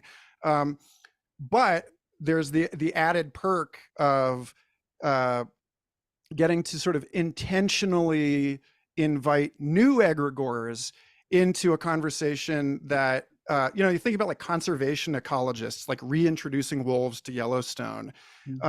Like, you know, the design and invocation of a second egregore in our relationship really took the piss out of the first one. It really brought it cut it down to a manageable level. And so like the lesson for me from that is that if Moloch is running rampant in the human economy or the human meme space, then we just need to fold it into a larger symbiotic structure that includes its natural predator, or includes its parasite or its symbiont, or you know, like that there are these like, and I think that, you know, the concrete example that I would give for this is Primavera de Filippi's collaboration monster, which she has presented on in a number of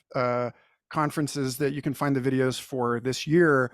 You know, Primavera, who co-authored Extitutional Theory, has some really interesting ideas about how you could design AI-based collaborative infrastructure that rewards coordination and collective action and the facilitation of commons over that like shifts the incentive landscape. And so in that sense, you know, you would be sort of taking the narrative energy out of Moloch because you are revealing it as not the only way the world works. And the last thing I'll say about this is that you can see this in the telling of evolutionary narratives over the last 160 years or 70 years, in that most people completely missed the emphasis on collaboration and on the aesthetic and on those circumstances that favor sociality and so on in the work of Darwin and Alfred Russel Wallace, because at the time this sort of laissez-faire robber baron capitalism was completely in charge, and it made it hard to even read a more socialist angle until much later, when you have the work of people like Lynn Margulis pointing out that major evolutionary transitions unfold not through all against all competition, but through the creation of new selves through intensely intense engagement of interdependency, such that bacteria effectively domesticated one another and became reproductively coupled and dependent. And now, you know, your mitochondria can't reproduce outside of your nucleated cells and so on.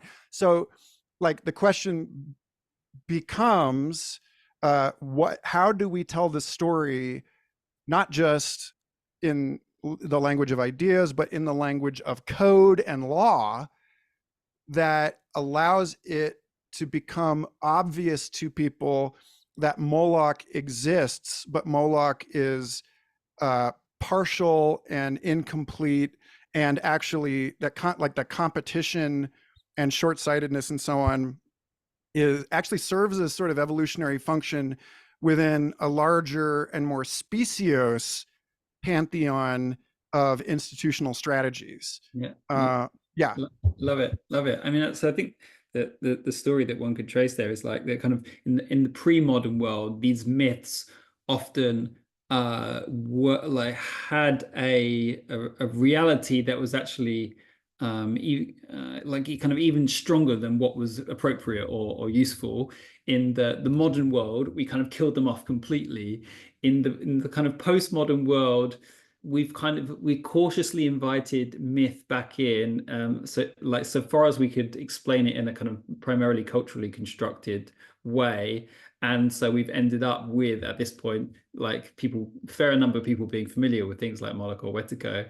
And so the meta-modern move, as I heard it, is to say, hey, we need to invite a whole pantheon in. Like let's really like bring the big band back together and like let all of these different, you know, deities and stories have their place. Both recalled. So we mentioned like Ganesha and Athena and Gaia in today's session as well, and also invented like the collaboration monster. This actually has the flavor of Rob Babea's soul-making Dharma. So Rob Babea wrote this amazing book on emptiness in the Buddhist tradition called Seeing That Frees, and struggled to finish that book because he was already by that point so into this kind of path called soul making dharma, which essentially is this construction of a kind of personal mythos or a personal pantheon to like guide different aspects of our lives, and then allow those kind of like personal deities to kind of interact with those constructed by others. So I like where this is going, but yeah, we've said plenty, so let's I'll shut up at least and see if there's any comments or questions from the floor.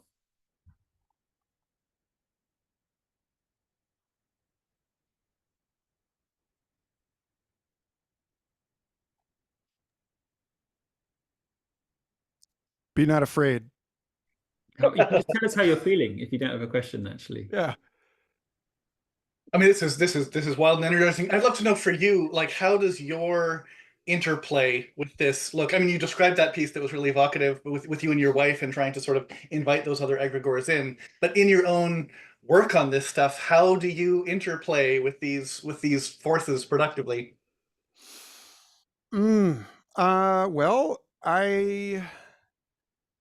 if I feel like I am spiraling down the drain of some kind of depressive fixation on or anxious overwhelm from something, anything in my life, then I just try to noise jostle myself out of that channel, right? So like, if I like heart, like in a way it's sort of like a generalization of the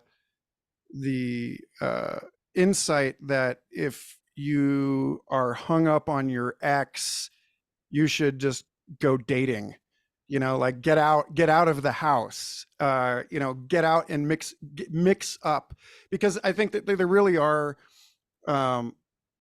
this stuff has a very strong and kind of universal neurological base in like you think about like machine learning and the problem of overfitting on training data, and how do you make sure that your model is not just making catastrophically bad predictions? And it's like, well, for starters, like maybe there are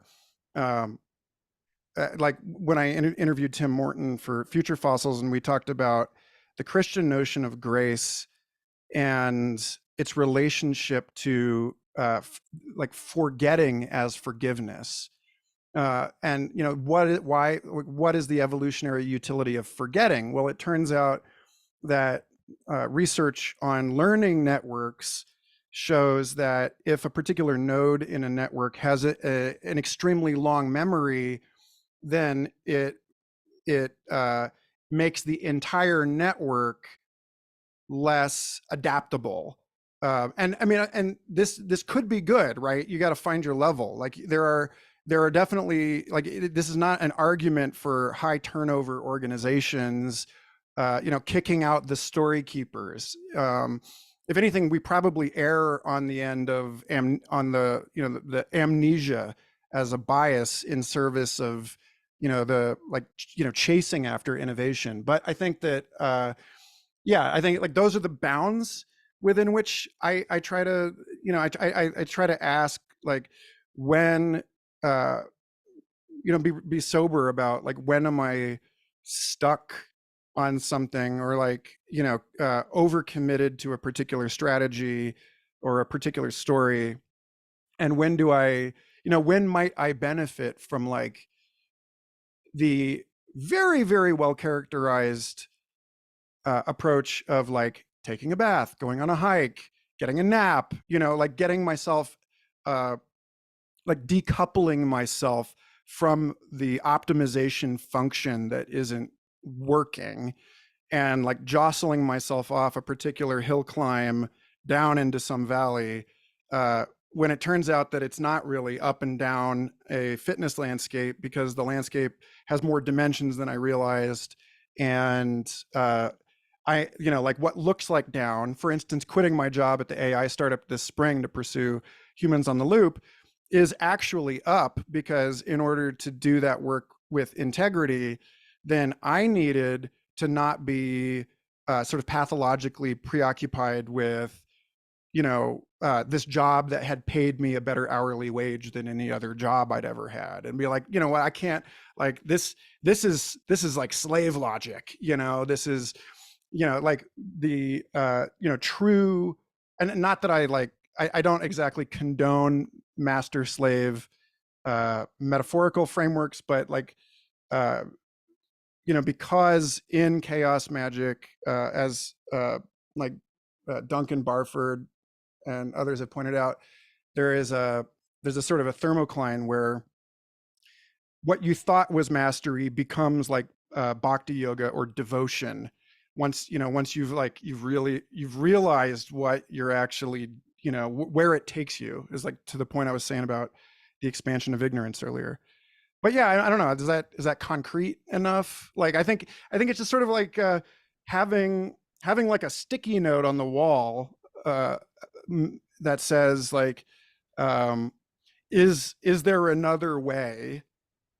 Or like, when like my wife is getting frustrated with her computer and stuff isn't working, and it's like trying to use the thing is getting in the way of her being able to express herself in an email or whatever. I'm like, that is an indication that you need to like walk away from this thing for a little while and then like come back to it a different person.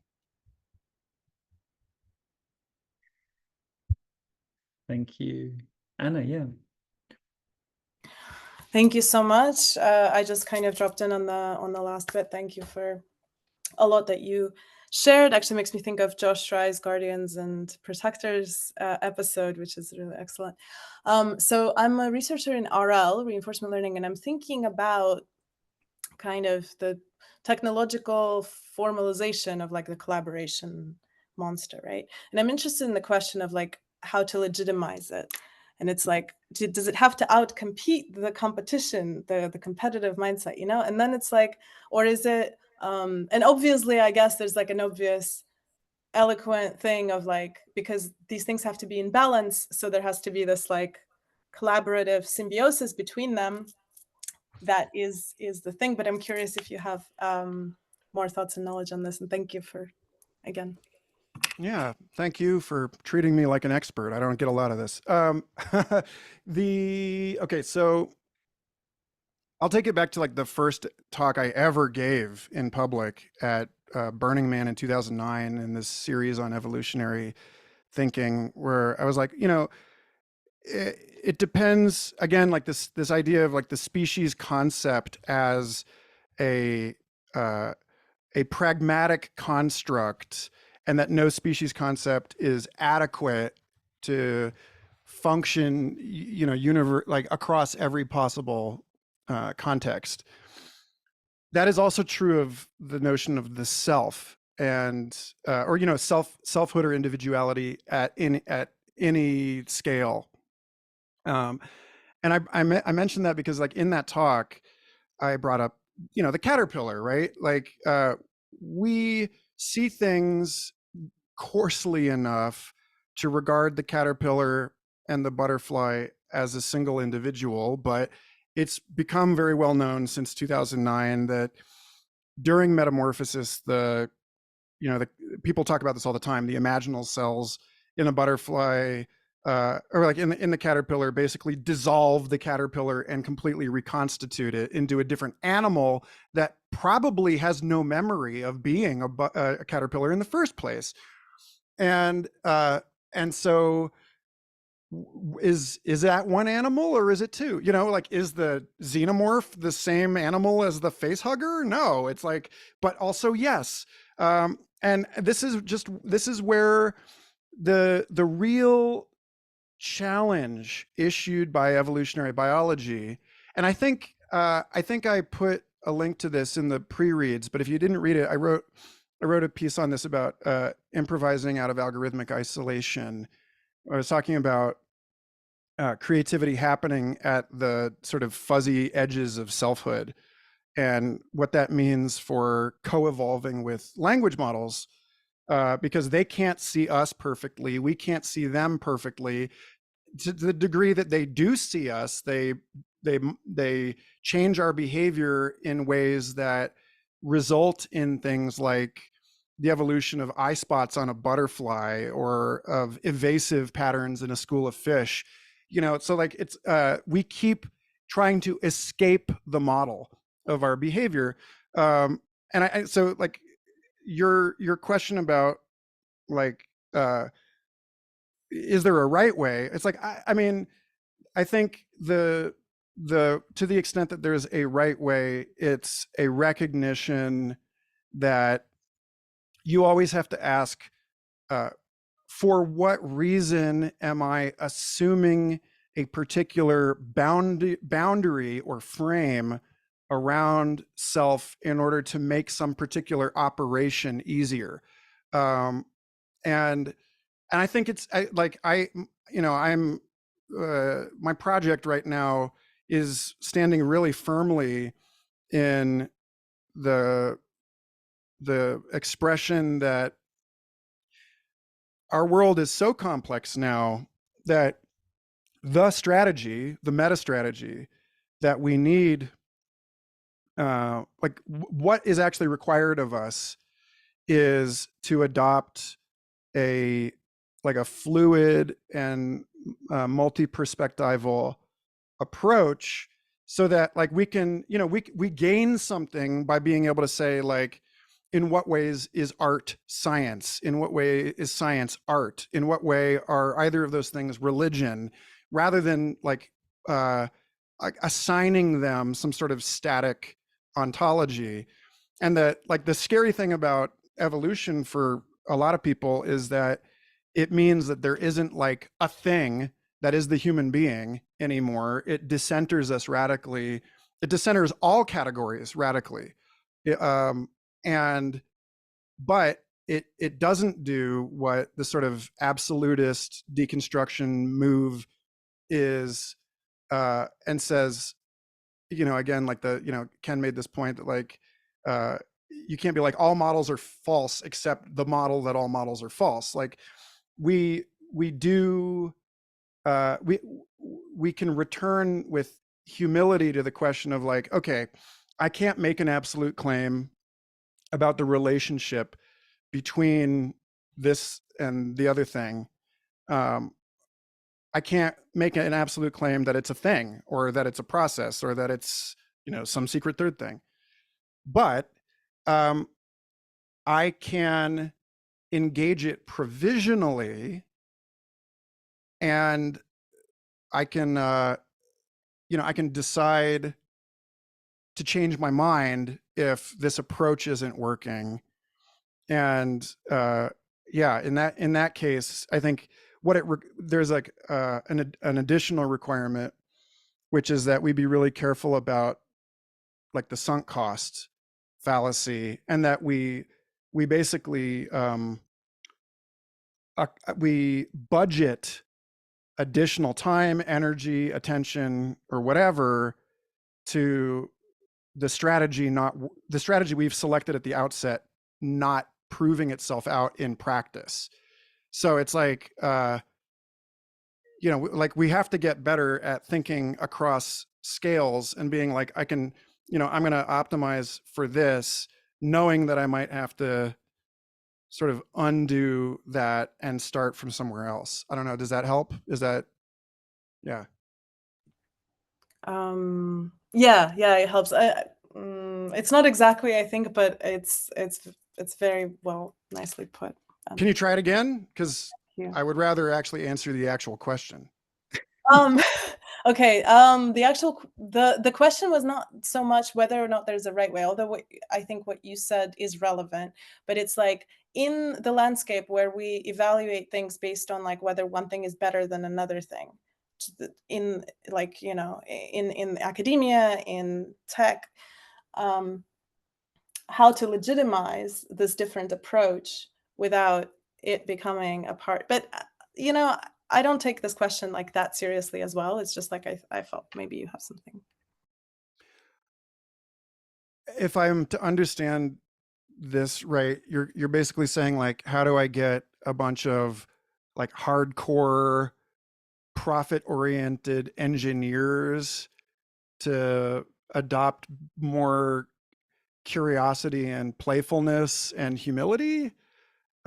Like, or it's like, you know, how do I get the market to recognize the value of practices that do not have a sort of pre-specified legibility Without showing that this thing is actually better than your thing, you know? Right.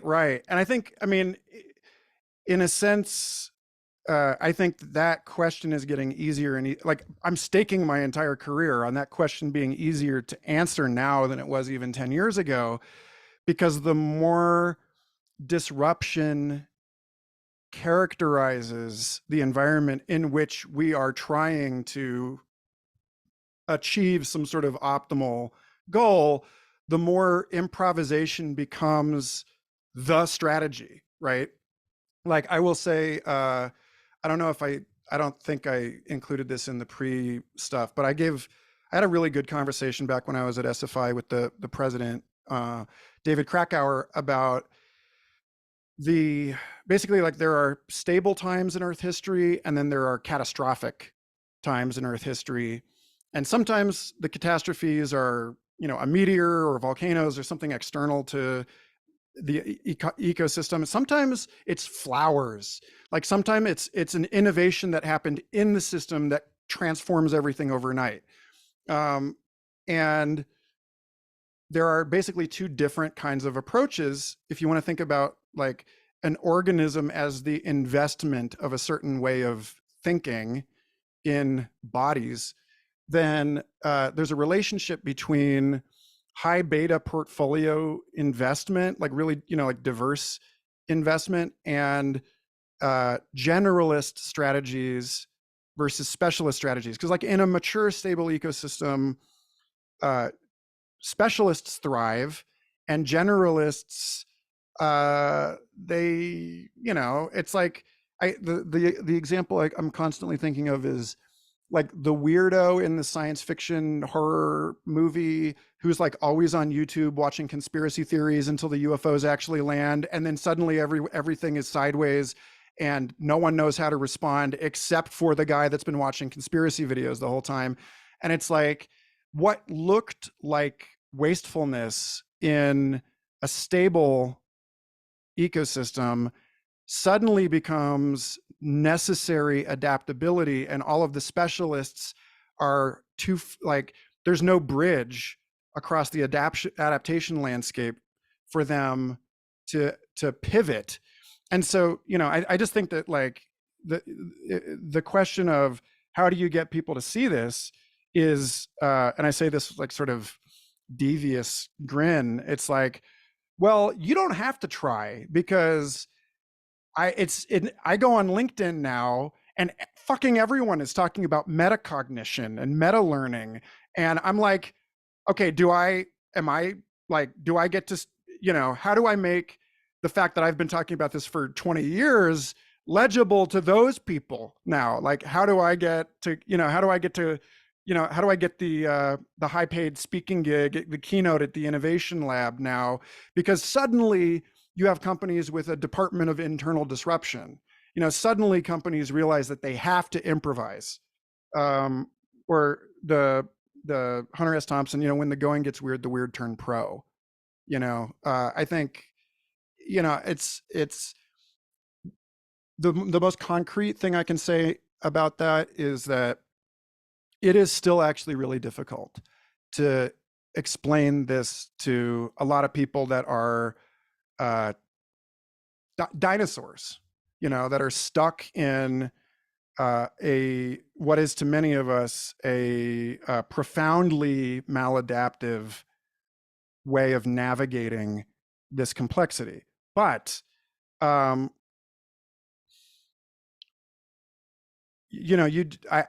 just have to go to the work. I just find work with the people and the organizations that have suffered some kind of trauma, that have been punched in the mouth, that are going through a sense-making crisis and realize that they need some kind of different way of seeing things. And I think that the crazier the world gets, the more we will make room for, like the Josh Schrey's episode after the AI episode was on the seer, right? And like how the modern world doesn't make a lot of room for the seer.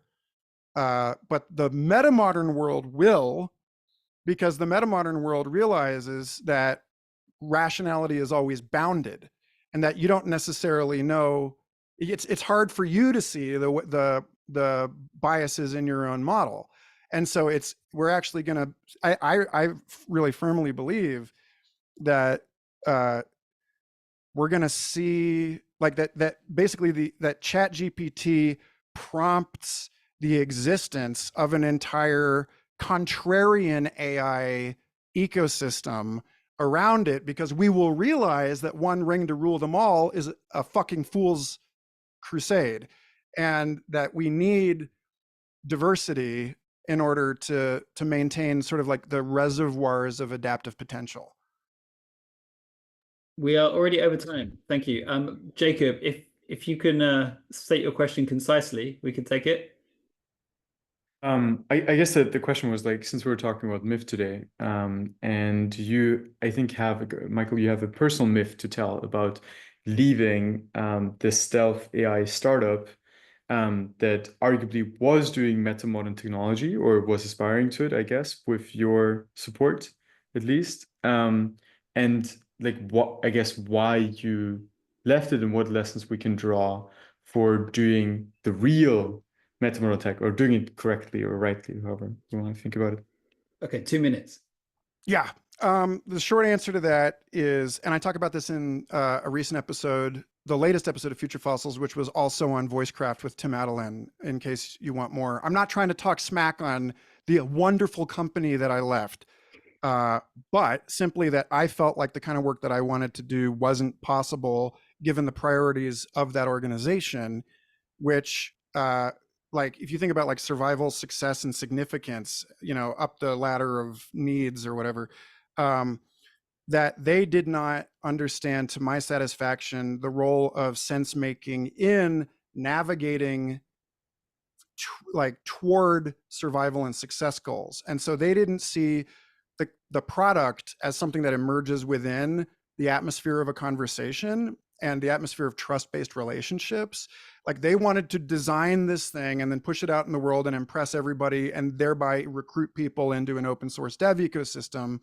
And I said, you actually know what you want is for people to trust that you know where you are in the history of computing, so that whatever you build, people want to be a part of it. It gets back to this thing about story.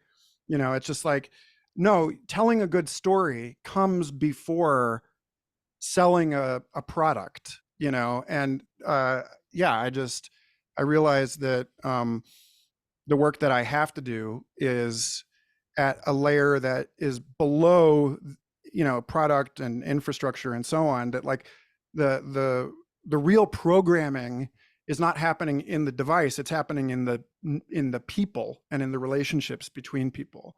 And so that's where I felt most useful. And I'm happy to talk with all of you at length outside of this. So, thank you, Stephen, for If you could, so Daniel has just posted a Zoom link. I think that's so that people on this call can like hop over and then like keep the conversation going. So Michael, I imagine you're very welcome to join that Zoom link also, and if you have more time. I don't actually. I bumped a meeting. Okay. I will go in there if this guy's a no-show.